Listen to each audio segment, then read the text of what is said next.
कान अपनी ओर खींचते, जिह्वा अपनी ओर खींचती, नासिका अपनी ओर। तो ये इंद्रियों को मैं अपने वश में कैसे करूं? बलवान इंद्रियग्रामो विद्वानमपि कर्षति। क्योंकि ये इंद्रियां बड़े बड़े विद्वानों को कब कहां कैसे पटकते हैं, इनका कोई भरोसा नहीं। और बेटा मेरा तीसरा प्रश्न है कि भगवत प्राप्ति का मार्ग क्या है? भगवान को पाया कैसे जाता है? कपिल भगवान बोले, वाह मैया, आप इतनी विदुषी होते हुए ये सारी बात मुझसे पूछ रहे हैं। बिल्कुल इसका उत्तर हम आपको देंगे। मां क्या पूछा आपने? बंधन आत्मा का होता है कि शरीर? मैया, बंधन ना आत्मा का होता है न शरीर का।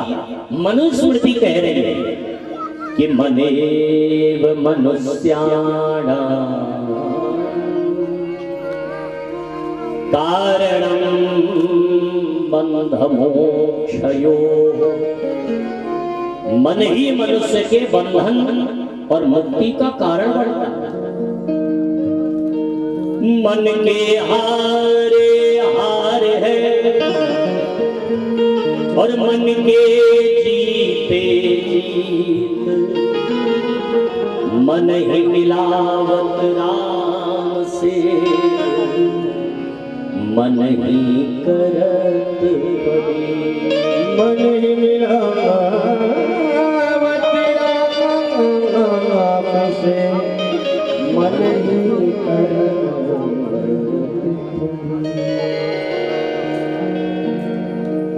और क्या पूछा था आपने?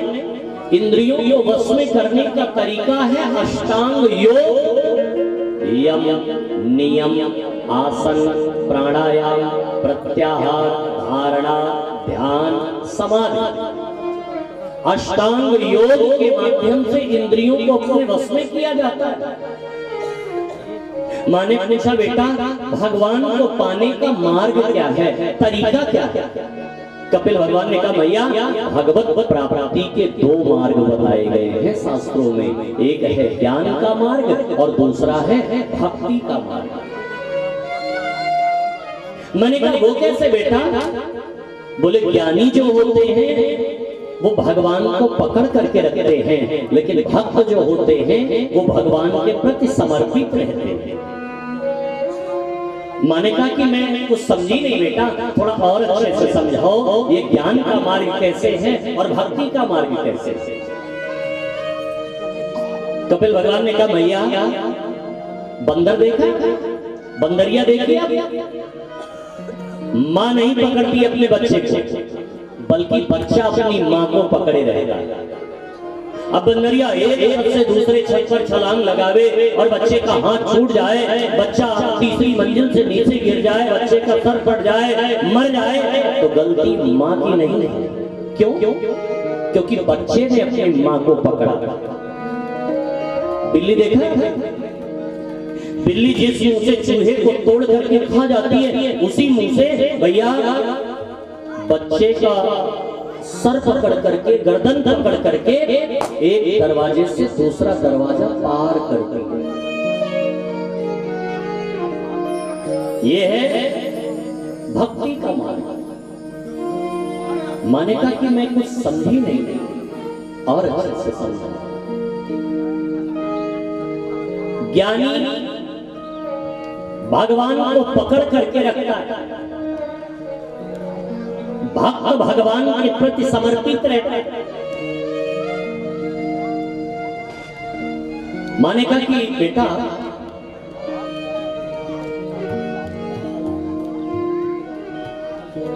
कैसे? एक बार ज्ञानी में और भक्त में झगड़ा हो गया, क्योंकि ज्ञानी का यह मानना था कि भगवान मेरे करीब ज्यादा रहते हैं। भक्त कहता नहीं नहीं, भगवान मेरे करीब ज्यादा रहते हैं। ज्ञानी कहता नहीं, हर माँ बाप अपनी पूरी जिम्मेदारी, पूरा बिजनेस, पूरा साम्राज्य उसी के कंधे पर देते हैं जो बेटा बुद्धिमान होता है, ज्ञानवान होता है। भक्त ने कहा नहीं नहीं, माँ बाप का प्रेम हमेशा छोटे बच्चे के प्रति ज्यादा होता है, इसलिए भगवान मेरे करीब ज्यादा रहते हैं। दोनों लड़ने लगे। ज्ञानी का ये मानना था भगवान मेरे करीब ज्यादा रहते हैं, भक्त का ये मानना था नहीं भगवान मेरे करीब ज्यादा रहते हैं। दोनों ने कहा क्यों न चलो भगवान से ही पूछ लें कि भगवान ज्ञानी के पास ज्यादा रहते हैं कि भक्त के पास। चलो चलो। भगवान ने जैसे ही देखा, ओहो आइए आइए, स्वागत है आपका। ज्ञानी भक्त दोनों का वेलकम किया, आइए बैठिए, कहिए कैसे आना हुआ। दोनों ने कहा भगवान हम दोनों में झगड़ा चल रहा है। बोले किस बात का? बोले इसी बात का कि आप ज्ञानी के करीब ज्यादा रहते हैं कि भक्त के करीब ज्यादा रहते हैं। भगवान बोले भैया देखो गलत मत मानना। नहीं बताइए, बोलिए किसके पास ज्यादा रहते हैं, ज्ञानी के पास कि भक्त के पास? बताइए, बोलिए। भगवान ने कहा कि देखो भैया ज्ञानी मेरा बड़ा बेटा है, ज्ञानी मेरी आत्मा है, भक्त की आंखों से आंसू बन पड़े, रो पड़ा, रोने लगा। भगवान ने कहा कि क्या हुआ? भक्त ने कहा कि प्रभु मैंने कितने बड़े बड़े अरमान सजाए थे अपने दिल में कि मैं अनभिज्ञ हूं, अनजान हूं, मैं आपका माला जप करना नहीं जानता, मैं आपका भजन यजन मनन चिंतन निधिध्यासन स्वाध्याय नहीं जानता। मेरा तो ये मानना था कि मैं अनभिज्ञ हूं, अनजान हूं, मैं आपके मार्ग पर चलना नहीं जानता हूं, भजन यजन मनन चिंतन नहीं जानता हूं, आप मेरे करीब ज्यादा होंगे। लेकिन आपने ज्ञानी को अपनी आत्मा बता दिया। अब आत्मा से बड़ा तो कोई होता नहीं, तो और बेइज्जती करोगे? उठ करके भक्त जाने लगा। भगवान ने कहा भैया रुको, मेरी पूरी बात तो सुन लो। भक्त ने कहा अब क्या सुनना बाकी रह गया, और बेइज्जती करोगे क्या मेरी? भगवान ने कहा नहीं नहीं भैया पूरी बात तो सुनो। भक्त ने कहा कहिए क्या कहना चाहते हैं? भगवान मुस्कुराते हुए बोल पड़े, ऐ भैया ज्ञानी मेरा बड़ा बेटा है, ज्ञानी मेरी आत्मा है, लेकिन ऐ भक्त तेरा भी दर्जा कम नहीं है। भक्त ने कहा कि अब मुझे क्या कहोगे आप? भगवान ने कहा ऐ भक्त ज्ञानी मेरा बड़ा बेटा है, लेकिन भक्त मेरा छोटा बेटा है। ज्ञानी मेरी आत्मा है तो भक्त मेरा परमात्मा है। भक्त का चिंतन, भक्त का सुमिरन मैं स्वयं किया करता हूं। प्यारे भक्ति का एक ऐसा स्टेज आता है जब भक्त भगवान का पूजन भजन मनन कुछ नहीं करता, भगवान उसका चिंतन करते हैं। ब्रज में एक बड़े प्यारे संत हुए, मधुकरी पाकर के केवल खाएं सोएं। हमारी महाराज जैसे हमारे पास दो काम, खाना सोना। हाँ खैर उनका स्टेज बहुत बड़ा था भक्ति का।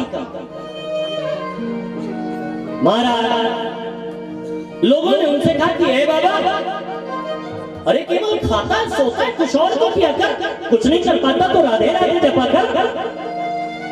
बाबा मुस्कुराते हुए बोले पागल, माला जपहि नगर जपहि जीवा जपहि न राम, मेरा सुमिरन हरि करे मैं पावा विश्राम।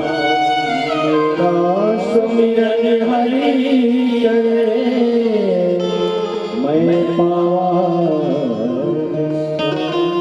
अब मेरा सुमिरन भगवान किया करते हैं, मैं विश्राम आ गया। ये भक्ति है। ज्ञानी भगवान की आत्मा है और भक्त भगवान का परमात्मा है।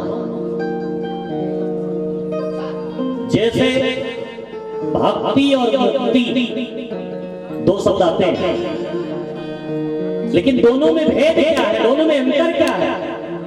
दोनों के लिए जीव तपस्या करता है, दोनों के लिए भजन करते, लेकिन भैया जब भगवान का भजन भक्ति के लिए किया जाए तब क्या होता है, लेकिन जब भगवान का भजन मुक्ति के लिए किया जाए तब क्या होता है? ध्यान से सुनना। भजन दोनों में किया जाता है, लेकिन फर्क कितना है, जब भगवान का भजन मुक्ति के लिए किया जाता है तो भक्त भगवान के पीछे दौड़ता है, लेकिन जब भगवान का भजन भक्ति के लिए किया जाता है तो भगवान उसके पीछे दौड़ते हैं। प्यारे, फर्क यही है। भजन दोनों के लिए किया जाता है, लेकिन एक में भक्त भगवान के पीछे दौड़ता है और दूसरे में भगवान अपने भक्त के पीछे दौड़ते हैं। भागवत के 10वें स्कंद में वर्णन आता, अहम भक्त पराधीना यद्यतंत्रैव द्विज। वाल्मीकि रामायण में वर्णन आता है कि ऐ जानकी अथवा जानकी मपी, ऐ जानकी अगर मुझे अपने भक्तों के लिए तुम्हें भी छोड़ना पड़े तो मैं तुम्हारा परित्याग क्या सकता हूं। वाल्मीकि ने बात कहते हैं, अद्भुत है वाल्मीकि रामायण। अभी तो मेरा वाल्मीकि रामायण में सोच चल रहा है महाराज, एक कथा हम लोगों को वाल्मीकि के भी करना, बहुत विशिष्ट अधिकारी के यहाँ, तो वाल्मीकि क्या अद्भुत दर्शन करवाते हैं। खैर कथा भागवत की मैं उधर नहीं ले जाऊंगा आपको महाराज।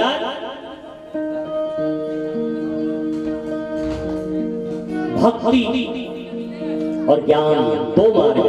कपिल भगवान से मैया ने कहा मां, और कुछ मां ने कहा हां बेटा, जीव को सुख कहां मिलता है? कपिल भगवान ने कहा मैया यहां कहां सुख है?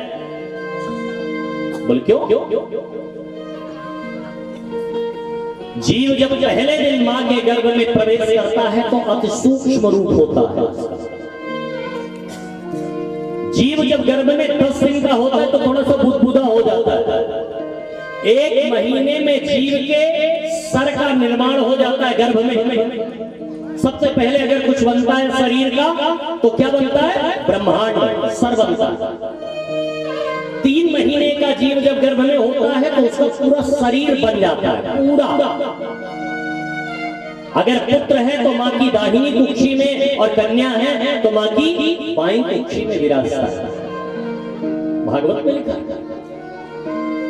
जीव का गर्भ में 5वां महीना, 6ठा महीना, 7वां महीना बीता तो जीव को जन्म जन्मांतर की बातें याद आती हैं। भगवान पूरी स्क्रीन पर उसे दिखाते हैं, तूने इस जन्म में ये किया, तूने इस जन्म में ये किया, तूने इस जन्म में ये किया। जीव उसी गर्भ में उल्टा लटका हुआ तड़पता है, छटपटाता है, और भगवान से निवेदन करता है कि हे ठाकुर जी, एक बार इस गर्भ से बाहर निकाल दो। ऐसा भजन करेंगे, ऐसी तपस्या करेंगे, ऐसा पूजन आपका करेंगे, ऐसी कथा सुनेंगे कि फिर कभी इस गर्भ में न आना पड़े।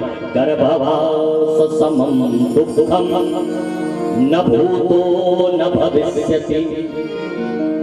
जितना जीव को गर्भ में दुख सहना पड़ता है उतना न कभी हुआ रहता है और न कभी आगे होता। महाराज उल्टा लटका, चारों तरफ से कचड़े ही कचड़े भरे हैं। जन्म जन्मांतर की बातें जीव को याद आती हैं। उसी गर्भ में जीव तड़पता है मां के उदर में। माताएं हमारी कितनी भोली होती हैं। ये क्या कहती है पता है? देखो कितना होनहार बच्चा, पेट में खेल रहा, चल रहा है, डोल रहा है, ऐसे कहती है। लेकिन जीव उसी गर्भ में तड़पता है, छटपटाता है। और देखिए कभी कभी बच्चे पैदा होते हैं तो उनको ऐसे कहीं कहीं काले काले धब्बे, ऐसे जैसे लगता है जैसे चोट लगी हो। इतना उसे महाराज इतना कष्ट होता है कि वो तड़पता है उसमें। 7वां महीना बीता, 8वां महीना बीता, 9वां महीना बीता, जीव भगवान से डायरेक्ट बात करता रहता है। लेकिन 9वां मास बीता और जैसे 10वां मास लगा, प्रसव वायु का वेग आया, जीव गर्भ से बाहर निकल गया। माँ ने कहा बेटा अब तो सुख मिला जीव को, बाहर निकल आया। कपिल भगवान ने कहा माँ यहां कहां सुख है? बोले क्यों? छोटा सा बच्चा, उसका दर्द कर रहा है सर, माँ उसे दूध पिला रही है, भूख लगी है इसको, दर्द कर रहा है पेट, दर्द कर रहा है हाथ पैर, और माँ उसे कहती भूख लगी है, कुछ खाएगा पिएगा। धीरे धीरे बड़ा होने लगा बच्चा, माँ बाप उसे सिखाने लगे बेटा पढ़ लो।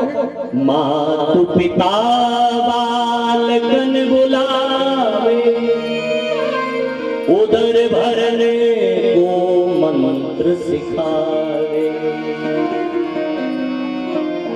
मातु पिता बालकन बुलावे, उदर भरने को मंत्र सिखावे। बेटा पढ़ लो,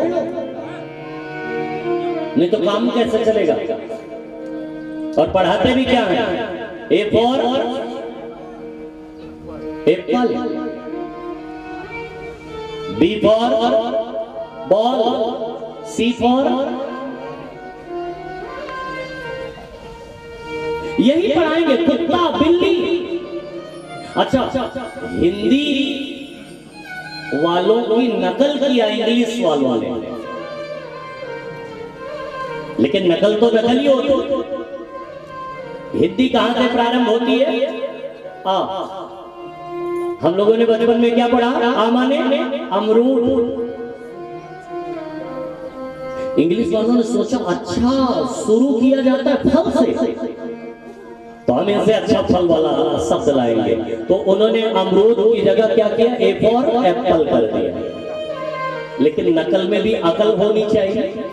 हिंदी प्रारंभ होती है आ से और विश्राम कहां लेती है? ज्ञा पर। और इंग्लिश प्रारंभ होती है ए से और विश्राम कहां लेती है? जेड पर। मतलब आ माने अज्ञानी भी होता है, हिंदी अज्ञानी से और विश्राम कहां लेती है? ज्ञानी बना करके छोड़ती है। लेकिन भैया नकल तो किया इंग्लिश वालों ने, लेकिन शुरू तो किया ए फॉर एप्पल से, लेकिन विश्राम कहां दिया? जेड फॉर ज़ेब्रा, दरियाई घोड़ा, जानवर बना करके छोड़ दिया। प्यारे, आज इंग्लिश का जीवन क्या है? जीने का ढंग नहीं पता। अच्छा, कुछ लोग हमसे भी कहते हैं अरे गुरुजी आप भी क्या बात करते हैं, जिंदगी एक बार मिले, इसको और अच्छे से जीने दीजिए, मौत से जीने दीजिए, खूब बढ़िया ऐश करने दीजिए। हमने कहा वो पागल, कौन कहता है जिंदगी एक बार मिली है? अरे मौत एक बार मिलती है, जिंदगी तो हर रोज सुबह मिलती है। जीने का तरीका आना चाहिए। Every morning is very beautiful. जिंदगी तो हर रोज सुबह हमको मिलती है, जीने का हमको ढंग आना चाहिए। बस कौन कहता है जिंदगी एक बार मिलती है?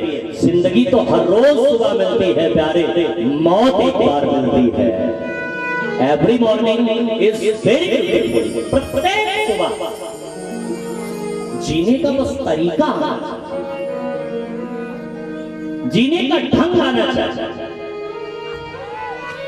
महाराज अच्छा, आजकल लोग कहते हैं इंग्लिश नहीं पढ़ेंगे तो काम नहीं चलेगा। चाइना के लोग इंग्लिश नहीं बोलते, मैं मिला हूं, लेकिन पूरे राष्ट्र के नाक में दम भर के रखे। कौन कहता इंग्लिश नहीं पढ़ेंगे तो काम नहीं चलेगा? इसका मतलब ये नहीं कि मैं ये नहीं कहता इंग्लिश मत पढ़ो, पढ़ो आप इंग्लिश, लेकिन इंग्लिश पढ़ करके अपनी संस्कृति भूल जाएं, अपनी सभ्यता भूल जाएं, ये कहां लिखा? कौन कहता भैया? मैंने इस पर पढ़ा है। हमसे बाद में आजाद होने वाले देश हमसे ज्यादा विकसित हो गए, उसका रीजन क्या है? उन्होंने अपनी मातृभाषा नहीं छोड़ी। जापान हमसे बाद में आजाद हुआ, लेकिन उसने न कागजी कार्रवाई में, न प्यारे अपने नैतिक विचारों में, न तो अपनी बोलचाल की भाषा में अपनी मूल भाषा नहीं छोड़ा उन्होंने।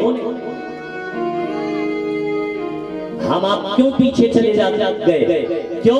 क्योंकि हमारे ऊपर दूसरों की भाषा थोपने का प्रयास किया गया, थोपी गई।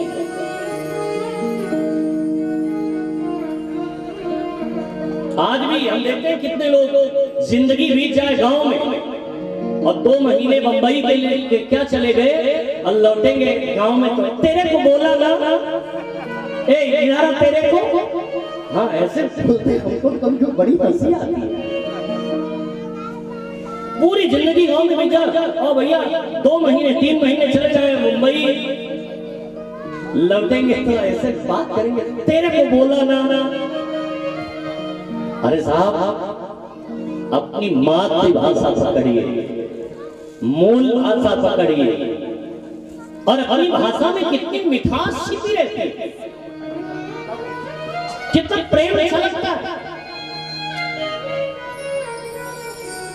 अवध के वासी हैं, इसलिए तो रामचरितमानस ने पूरे विश्व में क्रांति ला दिया प्यारे, पूरे विश्व में। क्यों? क्योंकि तुलसीदास जी ने संस्कृत का ज्ञान होते हुए भी हर कांड का मंगलाचरण संस्कृत में किया, लेकिन वो अपनी मूल भाषा अवधी को पकड़ करके रखा उन्होंने।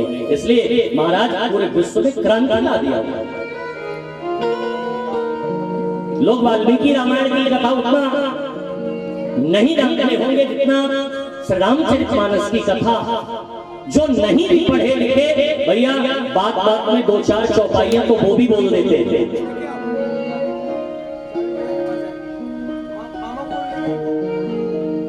लेकिन हम आप अपने बच्चों से भी बात करते हैं। ये बातें मैं इसलिए बोल रहा हूं क्योंकि ये आपको जीवन में उतारने लायक है। हम आप अपने बच्चों से भी बात करेंगे घर में, तो प्रयास करेंगे कि इंग्लिश बोले, खड़ी बोली बोलेंगे। अरे मैं कहता हूं भैया, आप अपने बच्चों से कम तो अपनी मूल भाषा में बात कीजिए। अपने घर पर जब रहिए, बाहर आप कुछ भी बोलिए, पढ़े लिखे लोगों के पास बैठिए, तो मैं ये नहीं कहता हूं, और वहां भी मैं कहता हूं, अगर आप भैया पढ़े लिखों के बीच में बैठे और अपनी मूल भाषा की शुद्धता से आप उच्चारण करेंगे, तो पूछेगा, अरे भैया कौन है ये, गजब की अवधी बोल रहा है, गजब की हिंदी बोल रहा है, कौन है ये? इसलिए अपनी भाषा कभी नहीं छोड़िए। अच्छा, आजकल हमने देखा है लोगों को, लोग ये बताते समय गौरवान्वित महसूस करते हैं कि गुरुजी हमारा बच्चा हिंदी नहीं जानता। हमने कहा धिक्कार है तेरी जिंदगी में, तुझे तो चुल्लू बन पानी में डूब करके मर जाना चाहिए। हिंदुस्तान में रह करके हिंदी न जाने, इससे बड़ा दुर्भाग्य क्या होगा।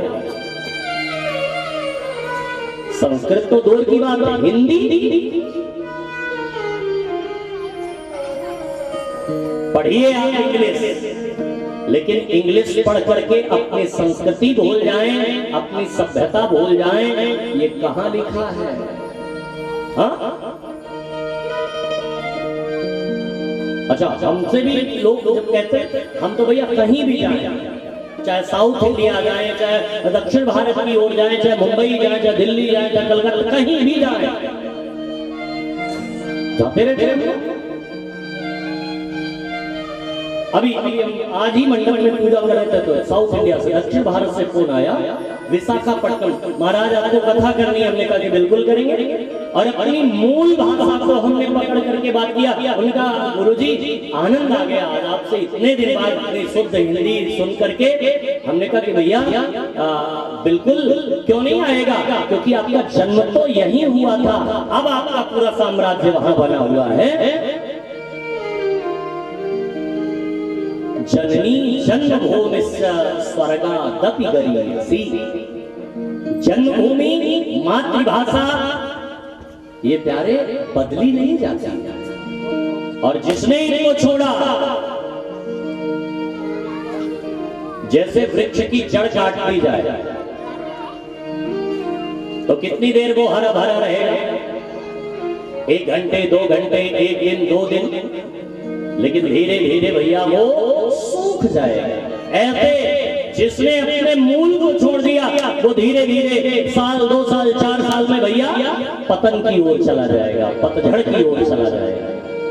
और ध्यान दीजिए, पाश्चात्य संस्कृति को अपनाने वाले बहनें भी, नौजवान भी इसको ध्यान दें। जो लोग ये देखते हैं विदेशी कल्चर को अपना महाराज मानते हुए ये कहते हैं कि मैं एडवांस हूं, पश्चिम में जाने के बाद सूर्य भी ढल जाता है। हमारी आपकी बात कौन है?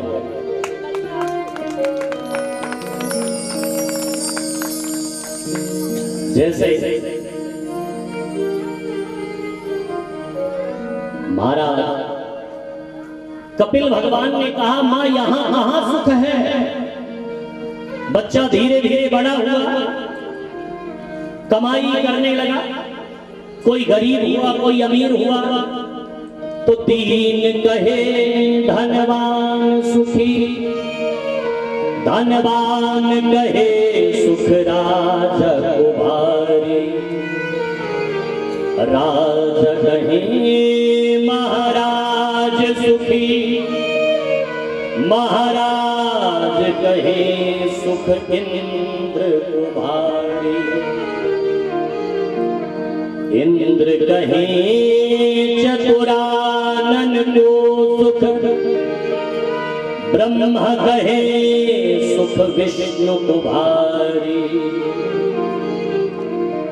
लेकिन तुलसीदास विचारी कहे हरि भजन बिना सब जीव दुखारी।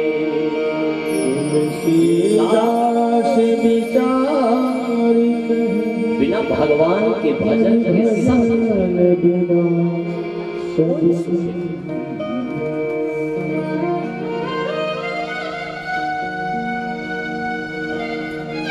सांख्य शास्त्र का वर्णन किया, भागवत का 3य स्कंद यहाँ विश्राम हुआ, यहाँ से 4th स्कंद प्रारंभ हुआ। आकृति, देवहूति और प्रसूति के वंश का वर्णन हुआ, और फिर आगे चल करके महाराज हाथ जोड़ करके सुखदेव जी से परीक्षित जी बोल पड़े कि गुरु जी आपने प्रियव्रत और उत्तानपाद के वंश का वर्णन नहीं किया। स्वयं मन के तो पुत्र भी तो थे, प्रियव्रतोत्तानपादौ सतरूपापते सुतौ। प्रिय माने अच्छा, व्रत माने धारण करने वाला, जो अच्छे विचार अपने मन में धारण करे उसका नाम है प्रियव्रत। और उत्तानपाद, जिसका पैर समाज में सुंदर कर्मों के द्वारा ऊपर हो, उसे क्या कहते हैं? उत्तानपाद। उत्तानपाद के यहाँ सब कुछ था, कष्ट था तो केवल एक बात का, कोई संतति नहीं। बड़ी प्यारी पत्नी थी, नाम था उनका सुनीति। विद्युत वर्ग ध्यान से सुने भैया, सुनीति का मतलब होता है जो पत्नी सुंदर नीति पर चलने वाली हो, उसे क्या कहते हैं? सुनीति। सुष्ठ्या नीतिर्यस्या सुनीति। प्रजा ने समझाया, मंत्रियों ने समझाया, दूसरा विवाह कर लो, दूसरी शादी कर लो, लेकिन महाराज उत्तानपाद दूसरी शादी के लिए तैयार नहीं थे। लेकिन महाराज वो जंगल में आंखें खेलते हुए जैसे ही आगे गए, दूर देश के राजा की पुत्री से महाराज उत्तानपाद का प्रेम हो गया। और प्रेम ही नहीं, उन्होंने उससे विवाह कर लिया। नाम है उसका सुरुचि। सुरुचि का मतलब होता है सस्य रुचि यस्य सुरुचि। जो पत्नी अपनी रुचि के अनुसार की जाए उसे क्या कहते हैं? सुरुचि। आजकल की भाषा में अगर आपको समझाऊं तो जिसे लोग कहते हैं लव मैरिज, पुराने जमाने में क्या होता था? मैरिज पहले होती थी, लव बाद में होता था। आजकल क्या होता है? लव पहले होता है, मैरिज बाद में। अच्छा, पुराने जमाने में क्या होता था? जिसके साथ शादी हो, चाहे पत्नी पति के अनुरूप हो, चाहे पति पत्नी के अनुरूप हो, चाहे न हो, लेकिन भैया जिंदगी उसी के साथ बीत जाती थी। आजकल क्या होता है? जो चीज बाद में होनी चाहिए वो पहले, जो पहले होनी चाहिए वो बाद में। तो क्या होता है? शादी के 6 महीने नहीं बीते कि डिवोर्स का पेपर तैयार। हाँ, और नौजवान भाई बहन विशेष ध्यान दें, ये शादी ब्याह का निर्णय माँ बाप का है और इसे माँ बाप को ही लेने दे। जो लोग ये कहा करते हैं अरे जिंदगी हमको बितानी है, मम्मी पापा क्या लेने, वही बच्चे फिर जिंदगी भर रोते हैं प्यारे। और मैं बहनों से भी, बेटियों से भी निवेदन करना चाहता हूं, जो अपने माँ बाप के आंखों में धूल झोंक करके वो ये कहा करती है कि मेरा वाला अब्दुल मेरा वाला शाहिद ऐसा नहीं है, ऐसी ही बेटियों के फिर 35-35 टुकड़े हो गएगा। और ध्यान दीजिए, यदि पढ़ाया होता अपनी बेटियों को अपने वीरांगनाओं का जौहर तो कभी न चुनती वो गैर धर्म का सोहर, कभी न चुनती। यदि उन्हें पढ़ाया होता झांसी की रानी लक्ष्मीबाई का चरित्र, यदि उन्हें पढ़ाया होता मीरा का चरित्र, यदि उन्हें पढ़ाया होता अपने जानकी का चरित्र, तो कभी न चुनती वो ऐसे, कभी ना आपके सर हमारा जमीन में गाड़ती, कभी ऐसी बेटियों के 35-35 टुकड़े कभी ना होते प्यारे।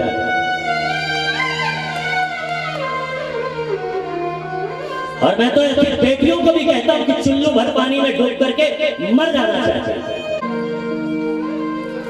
मेरा काम है पढ़ना, पढ़ाना, यज्ञ करना, यज्ञ कराना, दान लेना, दान देना।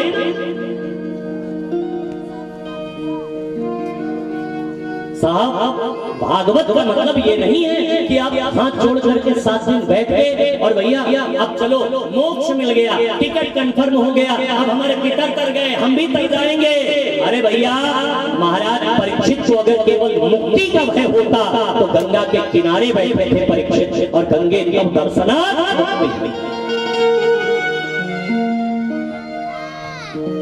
फ्री में मुक्ति मिल जाती।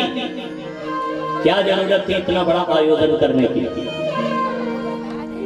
अभी मैंने एक कथा की, कारागार में, जेल में बाहर के लोगों का प्रवेश वर्जित था, उसमें केवल कैदियों के लिए वो कथा थी। उसका एक मेन मोटिव मेरा यही था, अरे भैया पाप अगर धुलना है तो पाप तो गंगा धुल देगी, भागवत पाप नहीं धुलती है। मुक्ति तो तब होती है जब हृदय से पाप की प्रवृत्ति धुल जाए। गंगा पाप धुलती है और भागवत पाप की प्रवृत्ति धुलती है प्यारे। परीक्षित अगर आप पाप धोना चाहते, ब्राह्मण के गले में मरा हुआ सर्प लपेटे थे तो गंगा स्नान करके अपना पाप धुल सकते थे प्यारे। लेकिन परीक्षित ने हमको ये संदेश दिया कि बड़ी बात तब नहीं है कि हमसे पाप हो जाए और हम गंगा स्नान करके अपना पाप धुल ले, बड़ी बात तो तब होती है जब हमारे हृदय से पाप की प्रवृत्ति मिट जाए। और ये समाचार, ये खबर पूरे विश्व ने कवर किया। जब मैंने कारागार में कथा की, रिकॉर्ड रहा उसका, एक जज ने एक कैदी को उसकी पूरी सजा माफ कर दी और प्यारे जब उसने दोनों हाथ उठा करके अपना जुर्म कबूल करते हुए कहा कि जज साहब जितने आरोप लगे हुए हैं मेरे ऊपर, मैंने वो सारे जुर्म किए हैं और जेल में कथा सुन करके मैं आ रहा हूँ। मैंने ये सुना है कि पाप करना बड़ी बात नहीं है, पाप करके गलती न मानना उससे भी बड़ा अपराध है। तो मैंने ये निर्णय किया है कि अभी तक जो गलतियां हुई अनजाने में हुई, अब मुझसे जीवन में दोबारा ऐसी गलती कभी नहीं होगी। अगर मेरी 4 साल 3 महीने की सजा पर जितना मैंने अभी तक भोगा है जेल में रहते हुए 4 साल 3 महीने, अगर मुझे इस पर बरी किया जाए तो मैं आजीवन अब कभी कोई ऐसा अपराध नहीं करूंगा। और कथा का प्रभाव, पेपर में ये खबरें गजट हुई है महाराज, चैनलों पर ये कथा चली है, मैं कोई ऐसे नहीं कह रहा हूं महाराज। कथा का प्रभाव जज साहब ने उसी समय उसका सारा दंड उस 4 साल 3 महीने की सजा पर माफ कर दिया, उसे बरी कर दिया। लोगों ने बड़ी टिप्पणियां की कि भाई ऐसे तो सब कबूल कर लेंगे, लेकिन कथा का प्रभाव है। जैसे गोकर्ण जब कथा किए तो विमान, वहां तो बैठे हजारों श्रोता थे, लेकिन विमान केवल धुंधकारी के लिए आया प्यारे। ऐसे उस कारागार में जब मैंने कथा की तो प्यारे कम से कम 2-2.5 हजार कैदी थे, लेकिन महाराज कथा तो सबने सुनी, मनन ने कितना किया। मुझे वो दिन प्रत्यक्ष याद आता है, क्या गजब का दृश्य, क्या गजब का नजारा रहा।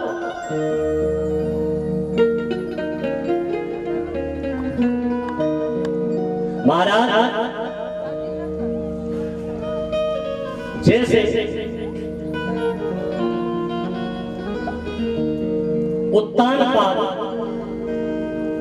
सुरुचि से विवाह करके आए, ये बात पता चली मैया सुनीति को।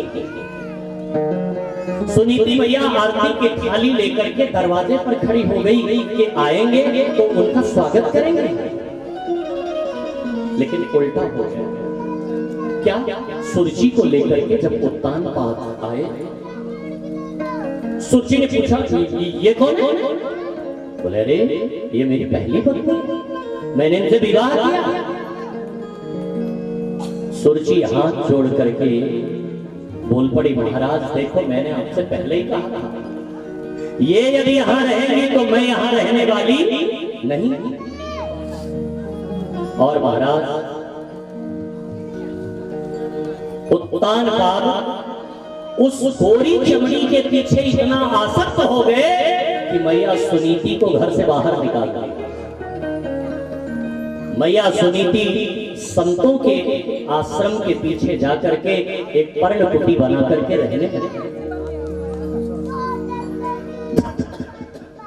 धीरे धीरे समय बीता और मैया सुनीति ने गर्भ धारण किया था, एक बड़े प्यारे बच्चे को जन्म दिया जिसका नाम रखा गया ध्रुव। नित्य मैया संतों की सेवा में जाती, अपने छोटे से बच्चे को लेकर के कथा में जाती, संतों की सेवा में भेजती, बेटा जाओ गुरुजी की सेवा करो, जाओ जाओ संतों की सेवा करो। एक दिन संतों ने कहा कि बेटी तू नित्य मेरी सेवा में आती है, नित्य मेरी कथा में आती है, बोल तुझे क्या क्या क्या। सुनीति मैया ने कहा बाबा क्या मांगो, आप मिल गए, तो ये मेरा छोटा सा बच्चा है, बस इसी को आशीर्वाद दे दो और कुछ नहीं चाहिए मुझको। अरे नहीं नहीं बेटी, जो तुझे चाहिए वो मांग ले तू। सुनीति मैया ने हाथ जोड़ करके कहा बाबा यदि सचमुच मुझे देना चाहते हो तो मेरी जो छोटी बहन सुरुचि है उसको भी कोई संतान नहीं है, और अगर आप कृपा कर देते तो उसे भी पुत्र पैदा हो जाता। संतों ने कहा बेटी जिसकी वजह से तुझे वन आना पड़ा, तुझे जंगल आना पड़ा, तो उसी के पुत्र मांग रही। सुनीति ने कहा बाबा खबरदार, अब तो कह दिया लेकिन दोबारा मत कहना कि मुझे सुरुचि की वजह से वन आना पड़ा। अरे मेरे कर्म ही ऐसे रहे होंगे कि मुझे वन आना पड़ा, मुझे जंगल आना पड़ा, इसमें सुरुचि को दोष क्यों दे रहे? संतों ने कहा बेटी यदि तूने कहा है तो जा, मैं तुझे आशीर्वाद देता हूं कि तेरी छोटी बहन सुरुचि को भी पुत्र पैदा होगा। और संयोग सुरुचि ने भी एक बड़े प्यारे पुत्र को जन्म दिया जिसका नाम रखा गया उत्तम। एक दिन बड़ी विचित्र घटना घटी। एकदा सुरुचे पुत्र अंगमारोप्य लालय उत्तमं नारुरुक्षं तं ध्रुवं राज्याभ्यनन्दत। एक दिन महाराज उत्तानपाद अपने छोटे से बच्चे उत्तम को अपनी गोद में लेकर के दुलार कर रहे थे और ध्रुव जी महाराज जंगल में खेलते खेलते राजमहल की पताका देखते।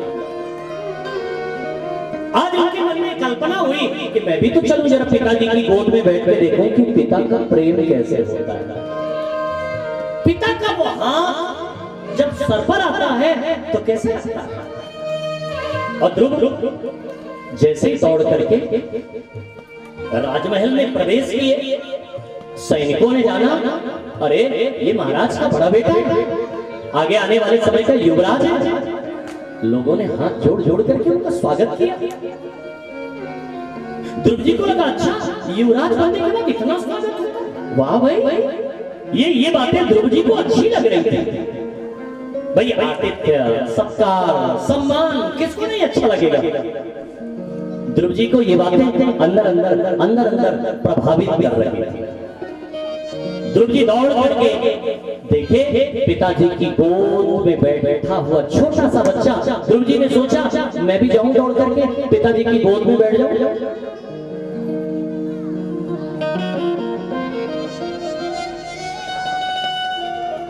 बोले बाल कृष्ण लाल के। भैया इधर ही चंद्रकांत भैया को इधर बैठा लो भैया।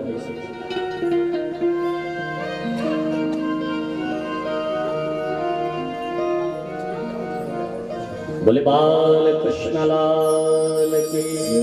अभी हमने विगत वर्षी गौरीगंज में कथा की थी भैया के यहाँ। बहुत भव्य बहुत विशाल आयोजन, तकरीबन पर डे 8 से 10 हजार लोग पर डे कथा में रहते थे। आपकी कथा में लाइव कथा थी। 8 से 10 हजार लोग पर डे कथा में और पूरी दिव्य क्या विशाल आयोजन।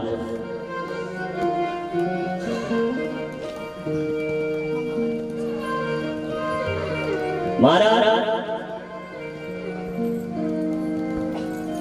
जैसे ध्रुव जी महाराज ने देखा उत्तानपाद की गोदी में बैठा हुआ छोटा सा बच्चा दौड़ करके ध्रुव जैसे ही बैठने का प्रयास किए,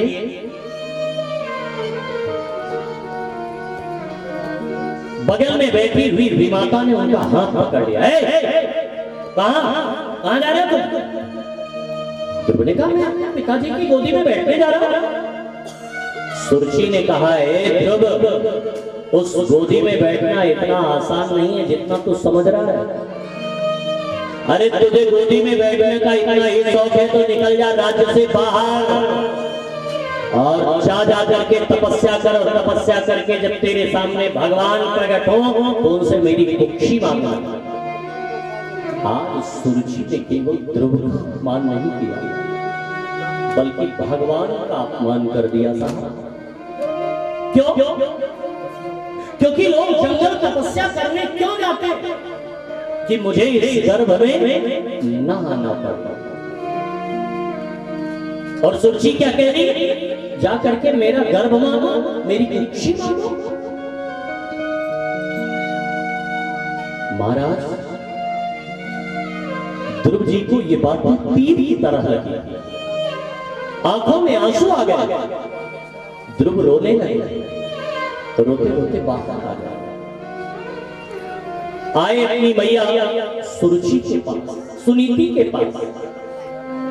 मां ने जैसे ध्रुव को रोते हुए देखा, बोल बड़ी ध्रुव क्या बात है, क्यों रो रहे हो? अपने हृदय से लगाया, अपने आंचल से उनका मुख मंडल पोंछा और बोल रहे क्यों रो रहे हो? ध्रुव बोले बस मां आगे मत बोलना।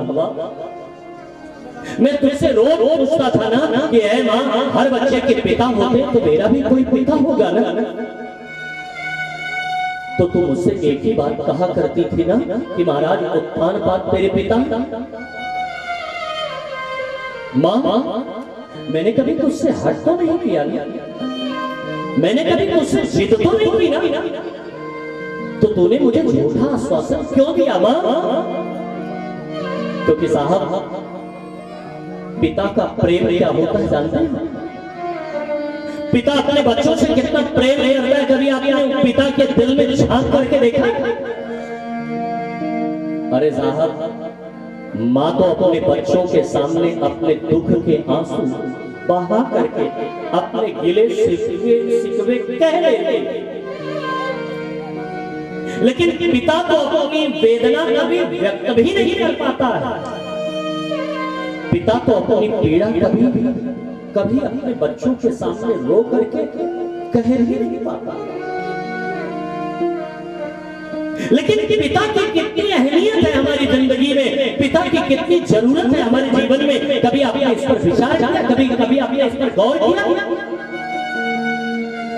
साहब नोट कर लेना, एक पिता तब नहीं रोता है जब वो निहायत गरीबी का सामना करके अपना पेट काट करके अपने बच्चों का पेट भरता है। एक पिता तब नहीं रोता, एक पिता तब नहीं रोता है साहब जब तेरी खुशियों की पूर्ति के लिए वो अपनी खुशियों की बलि चढ़ाता है। एक पिता तब नहीं रोता, एक पिता तब नहीं रोता है जब वो तेरी खुशियों की पूर्ति के लिए दिन दिन भर मेहनत करता है, मजदूरी करता है।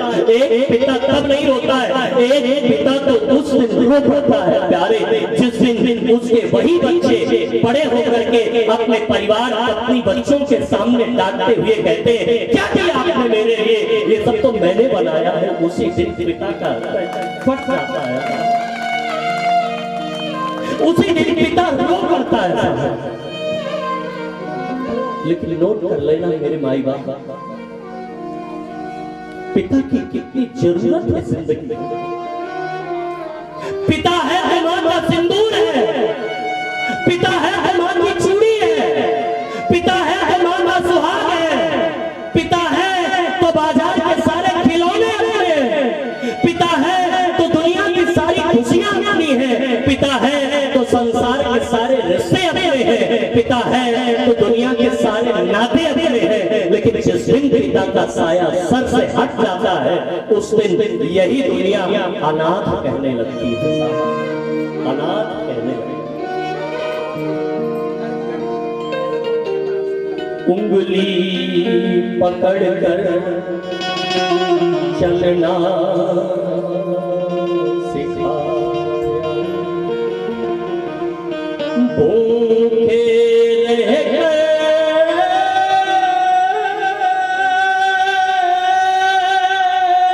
तुझे खिलाया, उंगली पकड़ कर चलना सिखाया, भूखे रहकर तुझे खिलाया। उस माँ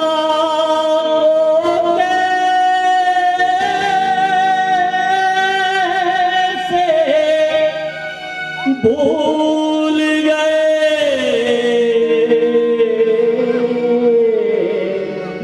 उस पिता को कैसे भूल गए, उस माँ को कैसे भूल गए, उस पिता को कैसे। याद करो पिता का प्रेम, भले तेरे सामने वो अकड़ करके खड़ा होता हो लेकिन उसके हृदय में कितना प्रेम भरा रहता है।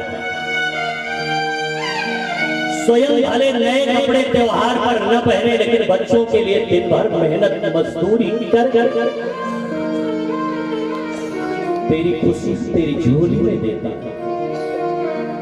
तीन छोड़े त्योहार छोड़े, होली दीपावली छोड़ी, बाहर रह के, लेकिन तेरी खुशियां तेरी झोली में तुझे दिया उसने। भूल गया तू अपने पिता को, भूल गया उस मां को।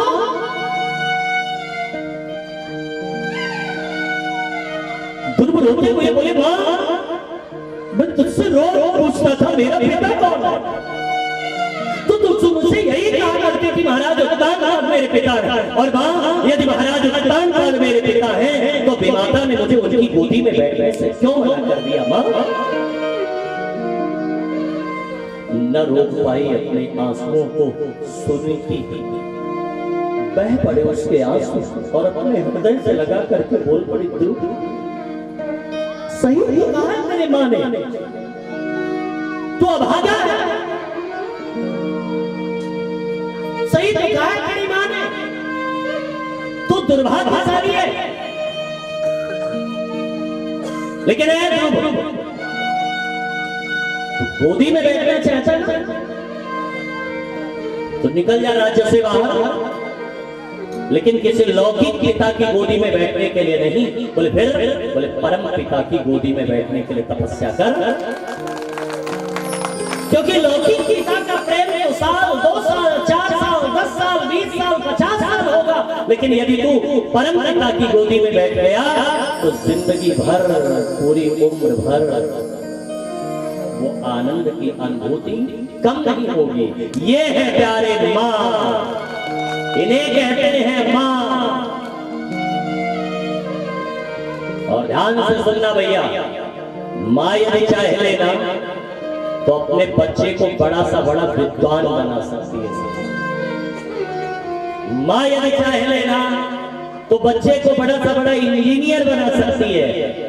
मां यदि चाहे लेना तो बच्चे को बड़ा सा बड़ा डॉक्टर बना सकती है। मां यदि चाहे लेना तो बच्चे को बड़ा सा बड़ा अधिकारी बना सकती है। और मां यदि चाहे लेना तो बच्चे को राष्ट्र क्रांतिकारी संत बना सकती है। और मां यदि चाहे लेना तो बच्चे को चोर, डाकू, जेब कतरा बना सकती है। मां बच्चे की प्रथम गुरु होती है। मां ही तो हमें चलना सिखाती है, मां ही तो हमें बोलना सिखाती है, मां ही है हमें हमारे इस संसार के रिश्तों से जब परिचय करवाती है। बच्चों के अंदर प्रेम लगे तो उसे कभी बुझने मत देना, बस उसे सही दिशा दे देना प्यारे। क्योंकि प्रेम यदि परिवार में हो तो मोह बनाता है, प्रेम यदि संसार में हो तो आसक्ति बनाता है, प्रेम यदि पत्नी से हो, प्रेम यदि प्रेमिका से हो तो काम प्रकट करता है। लेकिन यदि वही प्रेम परमात्मा से हो तो प्रेम प्रेम नहीं, प्रेम भी पूजा बन जाती है, प्रेम भी आराधना बन जाती है, प्रेम भी भजन बन जाता है। बस उसे सही दिशा मिल जाए। ध्रुव के अंदर प्रेम लगा तो मां ने उसे बुझने नहीं दिया ना, बस उसे सही दिशा दे दिया। अरे ध्रुव, जंगल में शेर, बाघ, चीते, भालू तुझे मिलेंगे, तू उनसे मत डरना। वो भी यदि तुझे फाड़ करके खा जाए तो तू समझ लेना कि तुझे भगवान मिल गए। क्यों? क्योंकि उनके अंदर भी तो परमात्मा बैठे हैं। और निकल पड़े ध्रुव जी। और साहब एक बात आपसे कह दें, जिस रास्ते पर आप चलोगे साथी आपको वैसे ही मिलेंगे। जुआ खेलने जाओगे तो रास्ते में जुआनी मिलेंगे, राजनीति के क्षेत्र में जाओगे तो राजनीतिक लोग आगे मिलेंगे आपको, व्यापार के क्षेत्र में जाओगे तो व्यापारी आगे मिलेंगे आपको। लेकिन यदि भगवान को पाने के लिए आगे जाओगे आप प्यारे, तो आपको रास्ते में संत मिलेंगे प्यारे। नोट कर लेंगे, भक्त मिलेंगे आपको प्यारे रास्ते में। ध्रुव जी को नारद जी से मुलाकात, चर्चा बड़ी लंबी है यहां साहब। मैं पूरे ध्रुव और नारद के संवाद